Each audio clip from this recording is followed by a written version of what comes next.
devo tentare di parlare in italiano. Potrebbe parlare anche in napoletano. Bueno. Io credo che il problema più grande per far avanzare il pensiero emancipatorio e anche per superare il capitalismo è la predominanza del pensiero idealistico in tutta la società, anche sulla sinistra.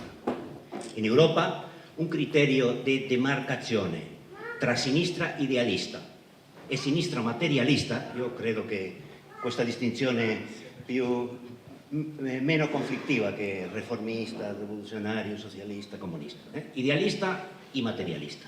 Criterio di demarcazione che la sinistra idealista è più o meno convinzuta della possibilità di una continuità e una riforma del cosiddetto Stato sociale, Stato del benessere, e del patto sociale implicito in questo modello di accumulazione. In Eurolandia possiamo anche distinguere tra questi due modi di pensare, idealista-materialista, con un altro criterio. Da un lato, quelli che credono che il sistema dell'euro può essere trasformato in un sistema coerente per lo sviluppo economico e sociale di tutti i paesi coinvolti. Dall'altra parte, ancora occupanti di un spazio politico di minoranza ma sempre più consistente, quelli che comprendono che il sistema dell'euro è parte integrante della forma dell'imperialismo europeo nell'attuale fase di sviluppo capitalistico e perciò è politica e tecnicamente impossibile fare di lui un strumento per lo sviluppo omogeneo e condiviso di tutti i suoi membri, alcuni del quali occupano posizioni di centro di accumulazione e altri occupano posizioni di periferia interna. Molti hanno creduto che l'euro sarebbe stato il primo passo verso la federalizzazione dell'Europa, verso la formazione di un'area continentale di solidarietà e progresso. Al contrario, l'euro si è dimostrato lo strumento più efficace per facilitare il ritorno al nazionalismo più ingiusto ed egoista, il nazionalismo dei forti contro i deboli.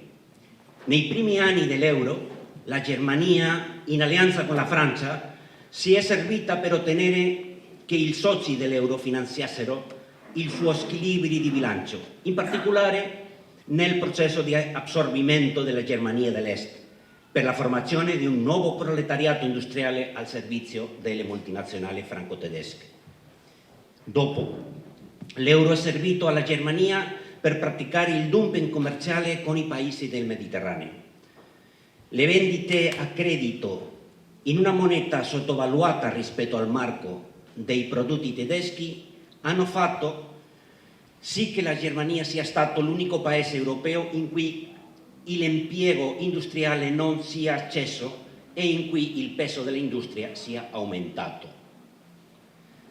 La ferma opposizione a permettere l'espansionismo fiscale nell'Eurozona è coerente con l'obiettivo di mantenere le fonti di arricchimento delle più ricchi. Una politica fiscale espansiva al momento può essere finanziata solo con più debito e maggiori imposte sul patrimonio e sul capitale finanziario, perché le tasse sul reddito e sul consumo non renderanno più e gli utili societari sono impegnati nel massiccio debito delle aziende.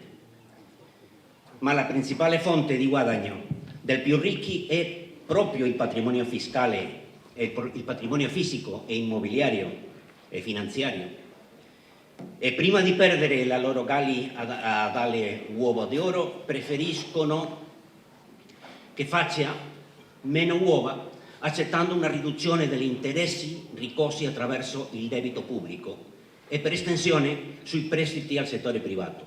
Pertanto il capitale finanziario mondiale sta investendo in attività immobiliari, ¿se entiende lo che sto dicendo? In acquisto di terreni, in partecipazione in grandi aziende e spera di estorcere ancora un po' più di patrimonio pubblico per convertirlo in nuove fonti di arricchimento privato, per compensare con altre entrate la riduzione dei proventi finanziari. Per queste ragioni il governo greco di Syriza commette due peccati mortali in mia opinione. Davanti ai creditori, rifiutando di proseguire con la privatizzazione del patrimonio di tutti i grechi, e davanti il popolo greco, credendo che la politica economica possa favorire gli interessi del popolo senza rompere i rapporti con la nuova moneta tedesca che è l'euro. I negozianti con le istituzioni, le cosiddette istituzioni creditizie, stanno dimostrando la impossibilità dell'opzione A di Syriza. Cioè, l'UE non può accettare un accordo sul debito greco che non ne faccia ricadere il costo sui lavoratori, sui salari diretti e indiretti, perché ciò supporrebbe gravare sul capitale.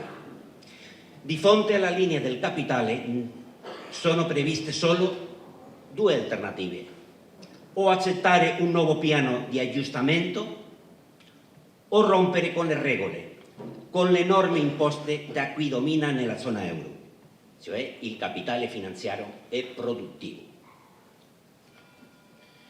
L'euro non respira al ritmo dei cittadini di Eurolandia, ma a quello del sistema bancario internazionale. Non sta servendo per lo sviluppo del popolo, ma per imporre una svalutazione perpetua dei salari. Il caso più evidente e drammatico è la Cipro. Dalla fine dell'anno scorso il Fondo Monetario Internazionale trattiene l'erogazione degli aiuti promessi e ora la Banca Centrale Europea ricatta il paese non acquistando titoli ciprioti fino a quando il Parlamento non voti una legge che permetta di espellere dalle loro case in modo rapido le famiglie insolventi e povere. La Troika promette di aiutare in cambio dello sfratto dei cittadini delle loro case. La domanda allora è: a cosa serve questo aiuto? La risposta è: per finanziare il risanamento delle banche. Queste pagano alle loro banche creditizie greche 11 miliardi di dollari e a quelle tedesche 4 miliardi di dollari. E a loro volta i grechi pagano alle banche creditizie tedesche e britanniche di Grecia 13 miliardi di euro a ciascuno. Anche in Grecia la principale richiesta delle istituzioni pubbliche creditori è quello di ridurre le pensioni, salari più bassi per i dipendenti pubblici, pubblico impiego, e una riforma legale per consentire loro espulsi dalle loro case a persone che non hanno le risorse per affrontare i loro mutui ipotecari. I paesi della periferia europea necessitano di un sistema monetario e finanziario alternativo all'euro e alla globalizzazione. Ma non si può concepire un sistema nel contesto del mercato unico neoliberista del Trattato di Lisbona. Le regole del funzionamento di questo mercato non portano a una soluzione che dia stabilità al processo di accumulazione, almeno nel senso di stabilità intensa nel capitalismo, cioè un periodo relativamente lungo di crescita nel quale si concatenano cicli di espansione e contrazione economica. Per questo l'alternativa monetaria e finanziaria deve inserirsi in una proposta di integrazione economica e sociale differente da quella dell'Unione Economica e Monetaria del mercato unico.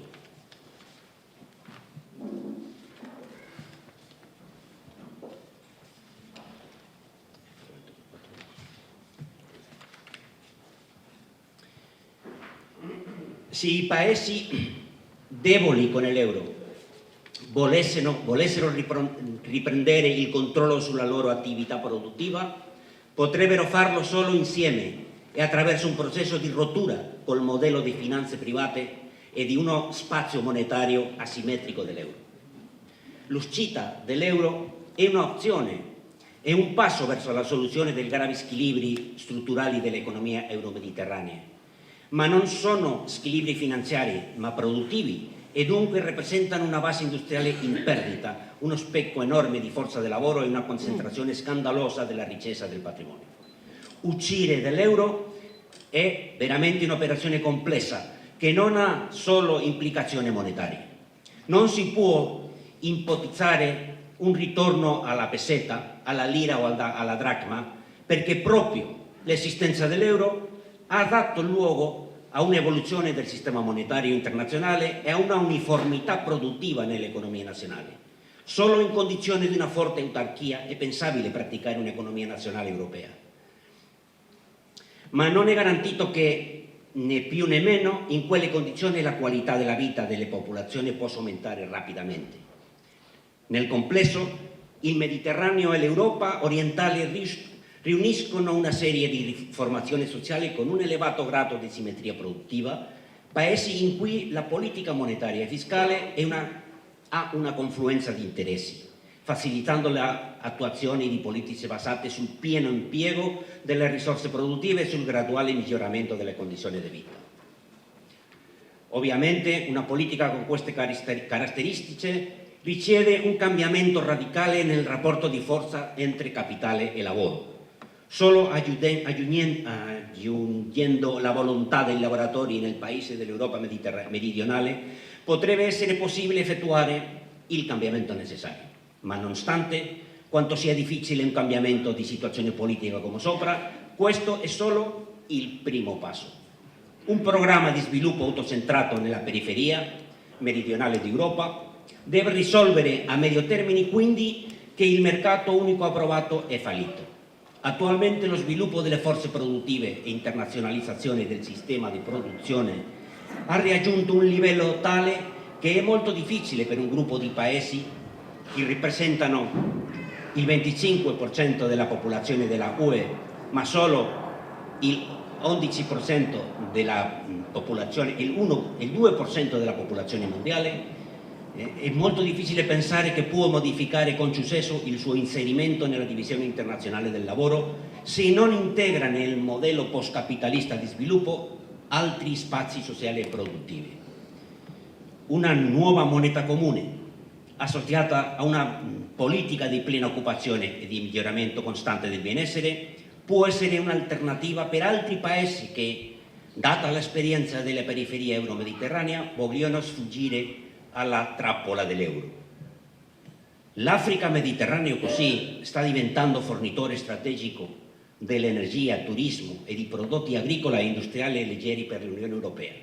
L'integrazione con il Mediterraneo settentrionale e orientale in uno spazio finanziario e monetario comune può diventare un'opportunità per superare il caos politico e ideologico nel Maghreb e nel Maghreb, risultato del fallimento del modello di sviluppo capitalista negli anni '80 e il conseguente aumento del fondamentalismo islamico.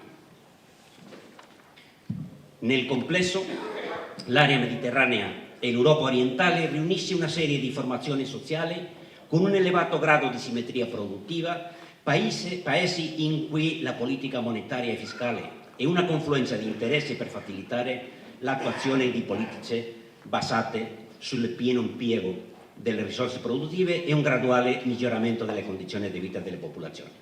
La polarizzazione produttiva e gli interessi contraddittivi che caratterizzano la zona euro sarebbero sostituite da uno spazio di sviluppo post-capitalista che sarebbe un modello a lungo termine alternativo anche per altri paesi della periferia europea come l'Irlanda, dove attualmente si esprime l'esaurimento del modello di accumulazione basato sulla esenzione fiscale per il capitale e l'attrazione di sedi di multinazionali, gli Stati Uniti e giapponesi, o anche per paesi di centro d'Europa come il Belgio o la Gran Bretagna, la cui integrazione nella divisione europea del lavoro è sempre più problematica.